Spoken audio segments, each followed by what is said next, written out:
Should the interim tag be lifted off of Grady Sizemore if the White Sox play better baseball the rest of the season? Let's discuss next on Locked On White Sox.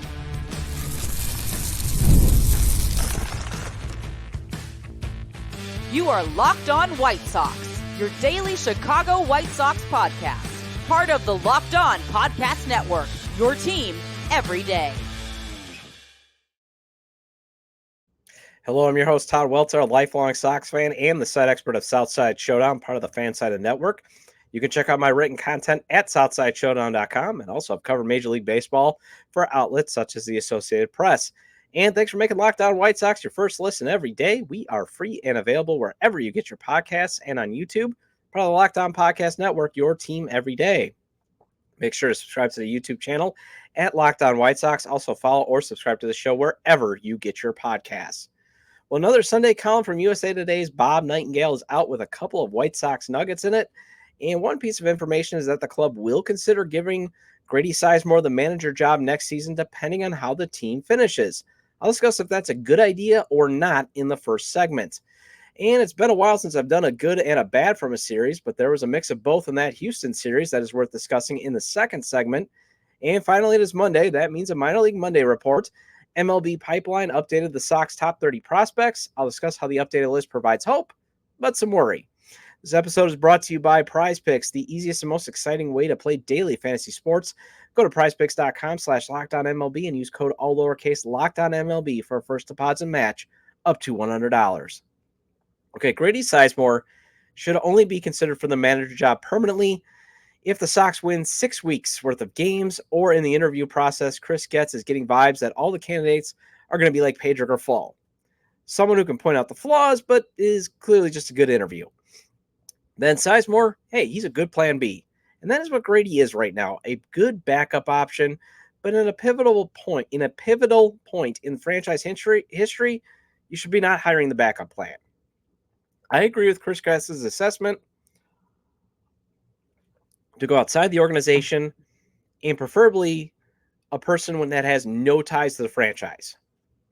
However, Getz cannot make the same mistake his predecessor did and pick an outside guy who was overwhelmed and unprepared to do the job like Rick Hahn did with Pedro Grifol. Excuse me one moment.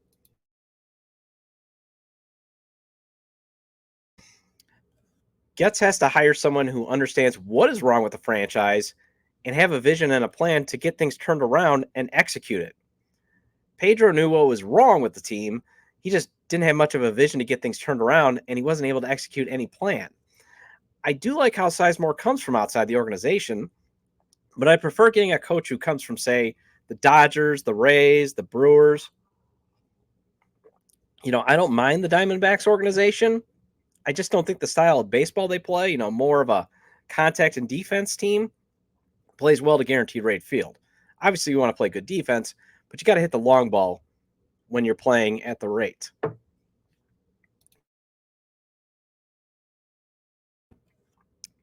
Also, the club should be trying to avoid hiring a transition manager. To draw a parallel, they should be hiring their version of Luke Richardson.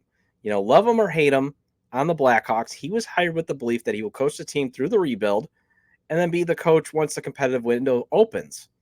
Sizemore seems more like Derek King to me. Good interim skipper, but more destined to be an apprentice for the next head coach. And that's not to say Sizemore's not an intriguing candidate. I love how outside of just 2 games, the team has been competitive. Players have already reportedly loved how he's a former player. One second. Sorry for those watching on YouTube, watching me cough. I picked up COVID at Disney World, so I'm battling it again. Sorry if I sound nasally. I'm starting to get functional. That's why I'm able to record today. But yeah, had a great trip. It was a lot of fun. My daughter loved meeting all the Disney princesses and stuff, but we all picked up COVID, and it's just been a recovery process this weekend.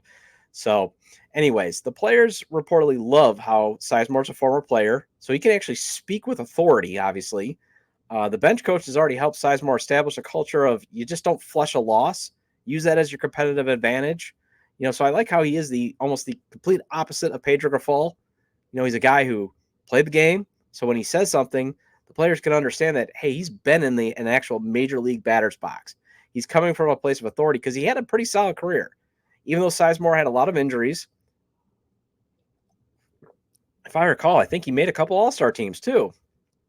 And I think Sizemore checks a lot of boxes. I just think there are better candidates.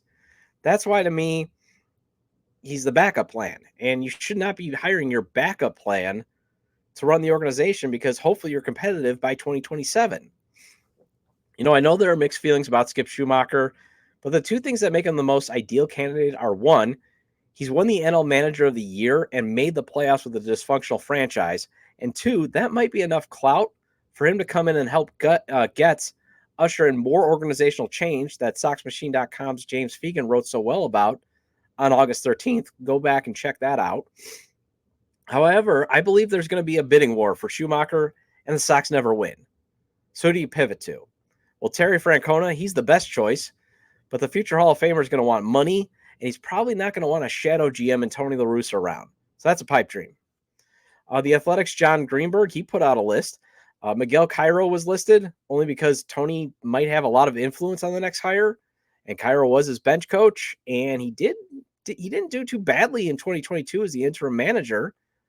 And going with Grifol over Cairo might be a cautionary tale to not ignore Sizemore and not ignore what he does over the final few weeks. But still, Cairo might be a better candidate than Sizemore. You also got Clayton McCullough and Danny Lehman from the Dodgers. Those are good candidates. That was on Greenberg's list. I also saw that on CBSSports.com. Houston's hitting coach, Troy Snitker. One moment, please. He's an interesting candidate that was brought up by Greenberg as, he's Houston's hitting coach. And as you saw, they hit pretty well against the Sox, except for on Sunday and against Craig Crochet. But they scored, a total of 12 runs against the Sox. And Houston's always had a decent hitting approach. He's also, I believe, the son of Brant Snitker from the Braves. Jeff Bannister, he's an Arizona coach with ties to GM Josh Barfield. So if you're going to go with the Arizona ties, maybe you might want to go with a guy who used to be a manager. I still like Willie Harris, even though he is within the Sox family. But remember, his ties are only as a player to the organization. He did briefly, I think, manage their rookie ball when rookie ball was around. But otherwise, he's only been a player with the Sox organization. And that was 19 years ago. And that was the last time the Sox were actually the envy of the league. So, high energy guy. He's been around the Braves as a player, coached with the Giants and the Reds before coming to the Cubs. And I know it's the dreaded Cubs, but we're talking about the World Series hero and Willie Harris. Again, sorry for those on YouTube watching me hack up a lung. At least I'm hitting the mute button. But he's, been with other organizations. He's experienced winning. At least he can bring an outside perspective, and he can bring the perspective of, I got a World Series ring. I can help establish this team back to being a winner. And he's very positive in the clubhouse, but I can understand if the Sox want to be like, you know what? We just want a clean break. CBS Sports listed Freddie Gonzalez as a possible candidate, former manager of the Braves. They also listed out Ricky Weeks Jr. of the Brewers. Problem is, former big leaguer is viewed as a coach in waiting for them. And then John Morosi pointed out John Gibbons, who is Getz' final manager. He's with the Mets, got managing experience. Tigers pitching coach Chris Fetter, he could fit in to the Sox strength of pitching. Obviously, you got Ozzie Guillen Jr. out there and AJ Przinsky, but I don't think they'll be considered. But the names that I just listed show there are plenty of really good candidates that make more sense to go that route and have Sizemore be part of the next staff. Well, the Sox will not, the Sox still have not won a series under Sizemore. That might be concerning. It would be nice to see them, maybe win a series to prove that maybe he does deserve the job. And it's now been 13 straight series defeats. There were plenty of bad, but some good to discuss. And let's discuss that next on Locked On White Sox. Prize Picks is America's #1 daily fantasy sports app with over 5 million active members. Prize Picks is the easiest and most exciting way to play daily fantasy sports. And unlike other apps, on Prize Picks, it's just you against the numbers. All you do is pick more or less on 2 to 6 player stat projections and watch those winnings roll in. Get on the daily action with your friends and become part of the Prize Picks community today. You can now win up to 100 times your money on Prize Picks with as little as 4 correct picks. You can turn $10 into $1,000. And maybe you're ready to move on from baseball season after this rough 2024 White Sox season. And if you're ready for the Bears season and the NFL, Prize Picks has an amazing deal when it comes to Caleb Williams. 1 Caleb Williams passing yard gets you 1 win on Prize Picks every week in September. That's right, only 1 yard gets you an automatic win every football weekend in September. 4 weeks of free W's. Don't miss this deal on Prize Picks because it's gone when September ends. Prize Picks is available in more than 30 states across the country, including Illinois, Wisconsin, and Indiana. My buddy living behind the cheddar curtain uses Prize Picks to make his selections on NFL Sundays because of its availability there, and I think it's great for how easy it is to use. And download the Prize Picks app today and use code LOCKDOWNMLB for a first deposit match up to $100. That's code LOCKDOWNMLB on Prize Picks for a first deposit match up to $100. Prize Picks, run your game.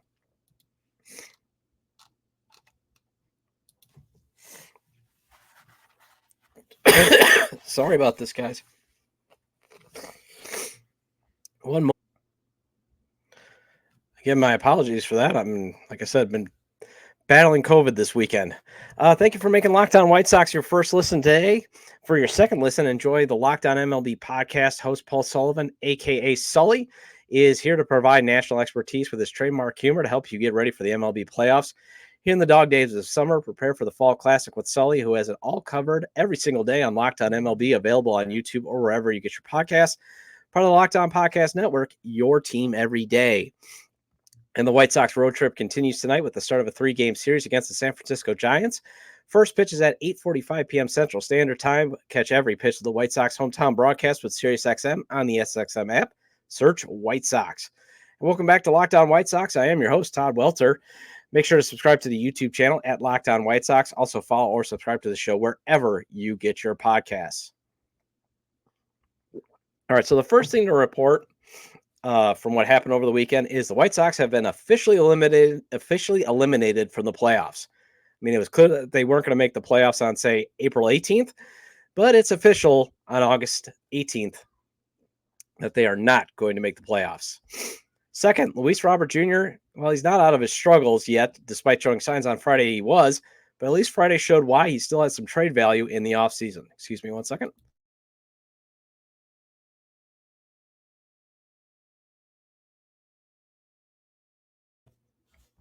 Again, everybody, I appreciate you hanging with me as I deal with this illness here. Third, Dominic Fletcher, at least defensively, he is a stud. And then going with a veteran such as Tommy Pham, who, don't get me wrong, loved the guy. But since the return for him wasn't much, wasted a lot of time on getting an accurate assessment on Fletcher. And maybe it was the manager, but I'll get to Fletcher in just a bit as he had a great defensive series. The fourth key takeaway is I know I'm sounding like a broken record, but Chris Flexen should not be getting any more starts. It makes no sense. And why is John Brebbia still on this team? I don't know. Flexen was gosh awful on Saturday, and then a sandwich in between a great start from Garrett Crochet on Friday night and a good start by rookie Kai Busch on Sunday. And again, the defense was truly awful in the 2 defeats. You know, again, how did the Sox win on Friday? Scored 5 runs. They did allow the Astros to get 4 runs, but which is, you know, usually they have to keep them under 3, but still found a way to win with 5 runs. They got decent defense, solid pitching. Saturday, they were completely non-competitive as they made 2 errors. Flexen gave up a ton of runs. And then yesterday, they just could not get any offense going. But Luis Robert Jr. looked like he was about to break out of his slump on Friday. He went 4 for 5 with 2 home runs and 4 RBIs in the Sox 5-4 victory. And this is the version of LRJ we have rarely seen this season. But when he is on, he is capable of winning a game by himself, which he practically did. Then he went 1 for 8 the rest of the series. And Nightengale reports the Sox still want to move him in the offseason. And you might be thinking the Sox will not get nearly enough value in return for his talent because of how inconsistent he is. He's hitting .209 with a .682 OPS and 14 home runs. He's a .5 F4 player with an 87 WRC plus.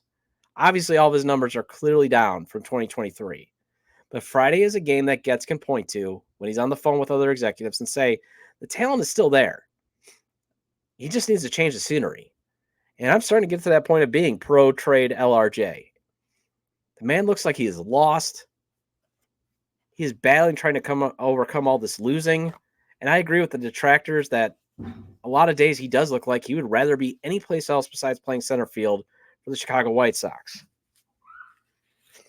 But the thing is, his numbers are down. And while Friday, again, showed how tremendously talented he is, that's all he's been right now. He's had one good season. Otherwise, he's either inconsistent or he's hurt. And, games like Friday are the reason you'd love to keep him. But that inconsistency, that potential injury, I do think in the offseason that the Sox are going to have to really explore cashing out on Luis Robert Jr. Although just don't get someone like, what they got for Fetty, Pham, and Kopech. Dominic Fletcher, he's struggling to hit, but man, he can make a ton of web gems. He helped out Kai Busch yesterday by robbing a potential 3-run homer in the first inning. His defense has been stellar, especially in this series. And Scott Merkin, he quoted this. He put this quote on Twitter from Grady Sizemore at Scott Merkin. Sizemore on Fletcher in right field. Quote, he's a gangster out there. He's fun to watch. Just another great performance from him. I love having him out there. He's a game changer on the defensive side. He's been swinging good, but I'm going to keep him out there. I just like his game all around, end quote. And yet the Sox demoted him after he struggled in the first 3 weeks of the season, and they went with Tommy Pham. And I love how Herb Lawrence from CHGO Sports put this out at Ecknerwall23. The way that Dominic Fletcher is playing right now is the main reason I was P-word, that the hashtag White Sox gave Tommy Pham all that playing time. Could have gotten 140 plus games of experience for him instead of a fruitless Pham stint. And again, I love Tommy Pham, but it was fruitless since he was packaged in that terrible 3-team trade at the deadline. The Sox literally wasted precious evaluation time on Fletcher, a guy that they traded a 21-year-old pitcher for, just so they could showcase Pham when it was clear his value was going to be nothing more than a lottery ticket prospect, like it was last season. And obviously Fletcher needs to start hitting to back up his stud defensive status. And he is a stud defensively. I mean, this guy can catch practically everything. And I feel really comfortable with him and Luis Robert Jr. now in the outfield. But if he can't hit, he's this rebuild's version of Adam Engel. And you wonder, would he have been hitting had he gotten, major league at-bats? Because I know he got off to that, I think it was 083 start. So obviously there was some concern there. But he's a 25-year-old guy that you traded a premium asset for. And he did slash 263, 333, 389 at AAA this year when he was demoted. And that part of the return that you got with Tommy Pham, William Vargas and those two minor leaguers from the Dodgers. Yeah, William Vargas, he went 0 for 6 in this series with a walk. He's hitting 183 with a 682 OPS. That trade deadline deal keeps looking worse and worse by the day. And you got a guy who's high upside in Albertus, but he's got a broken leg. The other guy that you got, Perez, he's showing some potential, but he is years and years away. Years from helping out. Speaking of somebody who should no longer be helping you out, Chris Flexen. He should actually be DFA'd since Touki Toussaint can do what Flexen is doing, just not as bad backing up Crochet, because you need somebody to obviously back up Crochet. He's only going to be throwing 4 innings the rest of the year. And he had a good outing on Friday, just gave up a run. It was nice to see him bounce back after a couple of less than stellar outings he's had recently. But Flexen on Saturday, he gave up 4 runs on 7 hits and 4 innings of work. He's rarely going deep into games anymore. He didn't give up any runs in his prior start against the Cubs, but he also threw 78 pitches through 4 innings, got crushed against the Twins. He keeps being what you and I know. He gets into trouble, and then you got to cross your fingers that he can limit the damage. And he's not been doing that well lately. And nothing is gained from that. You know what would be gained? See what Mason Adams can do. Something's gained there. Just like Kai Busch getting starts. Something is gained. Even if he walks 8 batters, there's something gained. It's part of the learning experience. It's part of the evaluation. And he actually didn't walk a ton of batters like his past 2 outings yesterday. Only 3 walks, a lot of home run. Otherwise was very good, and he keeps finding ways to limit the damage. And if Drew Thorpe comes back from the IL to pitch this season, I don't want to see Chris Flexen make another start again. I don't even want to see him make another start right now. Give me Mason Adams. Give me Jake Eder. Give me somebody that we can evaluate that's going to potentially help the team down the road. And the same with Brebbia, pitching another inning of relief. Gave up the insurance run, and it seems like he just keeps giving up runs. So let's get somebody from AAA up here so we can get an evaluation. Can they help next season? Speaking of the minors, it is Monday, so that means a minor league Monday update next on Locked On White Sox.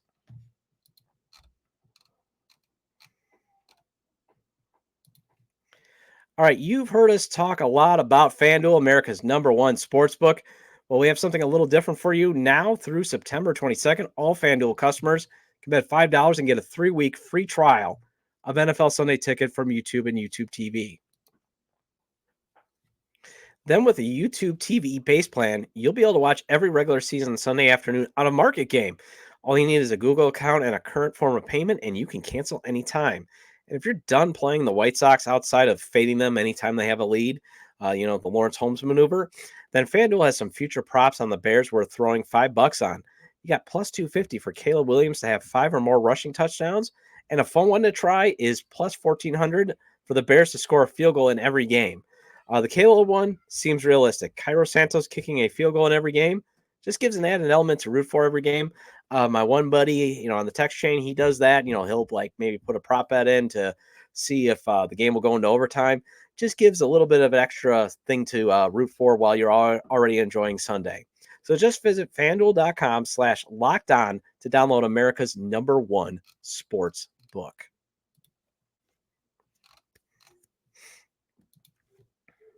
And the White Sox road trip continues tonight with the start of a 3-game series against the San Francisco Giants. First pitch is at 8:45 p.m. Central Standard Time. Catch every pitch of the White Sox hometown broadcast with SiriusXM on the SXM app. Search White Sox. Welcome back into Locked On White Sox. I am your host, Todd Welter. Thank you for sticking with me this long, especially through this episode. As I said in the first segment, had a great trip to Disney World. Hopefully you guys enjoyed the fan series. But I had a great trip, but started to not feel great.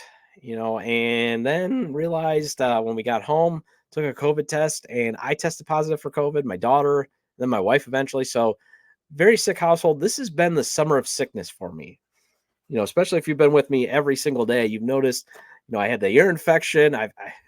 This has just been a terrible summer. And then add in the White Sox have been absolutely terrible. So programming note for this week's on Tap Sportsnet's Besnik Zaricki. Or Zarkricki. I'm going to have to get his pronunciation. I'm sorry for butchering his name. He's going to be on Thursday to go over the last couple of weeks of all the happenings within the White Sox. Nick Morawski, former host here and host of Good Guys Talk Back. He'll be on Friday to discuss more about the manager search. And then Elijah Evans of Future Sox and Just Baseball. He'll be on next Wednesday to discuss. He took a recent trip to Charlotte and Kannapolis. So the minor league Monday report will actually be a Wednesday report next week. Now, getting into the minor leagues, I know MLB Pipeline has its drawbacks, but it's free. So it's the one I use most often. They just updated their team's farm system rankings, and there's some great news for us Sox fans. There's also some bad news. The good news is, the Sox farm system is just outside the top 10, and they have the 2 best left-handed pitching prospects in all of baseball. Bad news is, you should be concerned with how far a former first-round pick like Jacob Gonzalez and a promising player picked up in the Dylan Cease deal like Samuel Zavala or Jake Eder, who's picked up in the Jake Berger deal, have fallen in the rankings. Also, the rise in rankings shows just how bad the Sox were at drafting and in the international free agent market, as they had to go to other teams to upgrade their farm system. All right, so the Sox now have the number 11 prospect system in all of baseball, according to MLB Pipeline. To start the year, the club was considered to have the 20th best system, according to MLB Pipeline. And here's what Jim Callis, Sam Dykstra, and Jonathan Mayo had to say. The White Sox are enduring a dismal season in the majors, but their farm system has improved from 26 entering 2023 to the cusp of the top 10, thanks to 2 promising drafts and a series of veterans for prospect deals. 20 of the prospects on their top 30 have joined the organization since the start of last year, with the notable exceptions of 2022 first-rounder Schultz and the 2021 first-rounder Montgomery. Chicago is tied with the Marlins for the second most-ranked prospects, 11, one behind the Rays, acquired in trades, but is tied for last with the Athletics with just 2 via the international market. So there is chatter according to Fagan. If you're worried about like, hey, the Sox are just terrible in the international market, and they are. You know, Yoelqui Cespedes was a disaster of a signing. You know, they really have not had any real good international signings since probably Luis Robert Jr. And again, that's inconsistent. Brian Ramos might show some hope and some promise as the third baseman, but I'll get to him in a second. But really, they've been terrible in the international market. But Fagan on his August 13th update did say that the Sox are going to try to update their free agent, their international free agent scouting. And why is that important? You need it after, if you to cover gaps in your drafts. If you miss on somebody, or again in your system, like say you can't develop a second baseman, go into the international market. And that's a great way to pick up pitchers. And the Sox have just been terrible in that area. And think about that. Prior to the 2023 draft, where it seems like Pipeline is now giving them their credit and their due, they were a terrible drafting team. I mean, Mike Shirley just took over in 2020, and he only had a limited amount that year. 2021, obviously, gets Schultz. Hopefully, we get some more guys in here. But his predecessor, Nick Hofstadler, left the cupboard dry. That obviously the Sox had to make a bunch of trades last year and this year to replenish the stock. The Sox have 4 players in the updated top 100. Noah Schultz is at number 15, and he is considered the top southpaw pitching prospect according to Pipeline. Colson Montgomery drops to 28th. First-round pick Hagen Smith debuts at number 32, and he's considered the second-best lefty prospect. And catcher Edgar Quero, is at 60. He's 63rd. Now, Smith has been assigned to High A Winston-Salem. I believe he's going to start this Saturday. Carroll, though, he's battling a back injury, by the way. So get well soon. And let's just hope that this is a small minor injury, because you don't want to have back problems, especially for a guy who's supposed to be a catcher. But, man, the Sox have a chance for a monster starting rotation and a bullpen on the cheap and years of control. And that's where you get the hope, is in their pitching. And then Carroll, he gives me hope because, man, the guy can rake. And he's got the chance to be that foundational player. But again, let's just make sure this back problem is minor. In terms of the new top 10 prospects for the Sox, it goes Schultz, Montgomery, Smith, Carroll, and then Double-A pitcher Jairo Iriarte, Single-A pitcher Grant Taylor. Now, Taylor's still in the IL with some arm issues. Single-A outfielder George Wolcott. Brooks Baldwin, he's at number 8. However, if he keeps playing at the big league level, he'll eventually graduate. Triple-A pitcher Mason Adams is number 9, and Kai Bush is number 10. So who fell out of the top 10?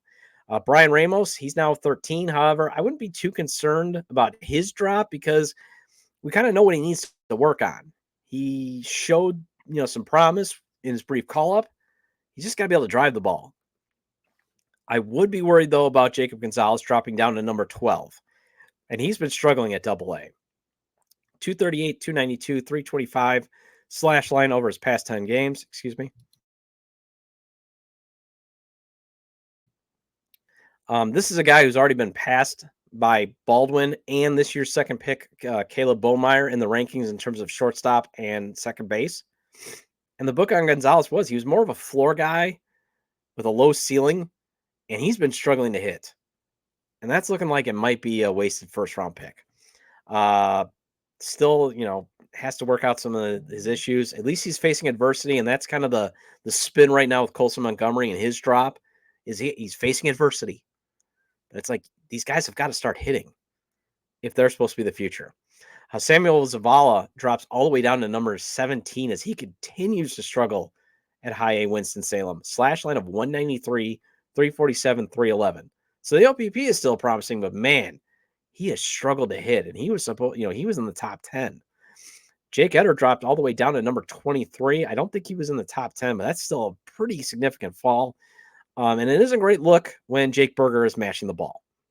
However, the Sox have so many lefties that if Eater can turn into a reliable southpaw of the pen, that at least make the deal somewhat acceptable. All right, that wraps up this edition of Locked On White Sox. Thank you for making Locked On White Sox your first listen today. Now go check out the Locked On MLB podcast. Prepare for the Fall Classic with Sully, who has it all covered every single day. You can find the link to Locked On MLB in the description, so you don't need to search. Part of the Locked On Podcast Network, your team every day. And feel free to leave comments regarding today's discussion of Grady Sizemore possibly being the permanent manager, the good and the bad from the weekend series, and the minor league Monday report. You can leave those comments at the episode page on YouTube, X, formerly Twitter, at ToddJDub, or at Locked On Sox, or email me at lockedonwhitesox@gmail.com. Have a great day. Enjoy. Have a great day. I will talk to you tomorrow.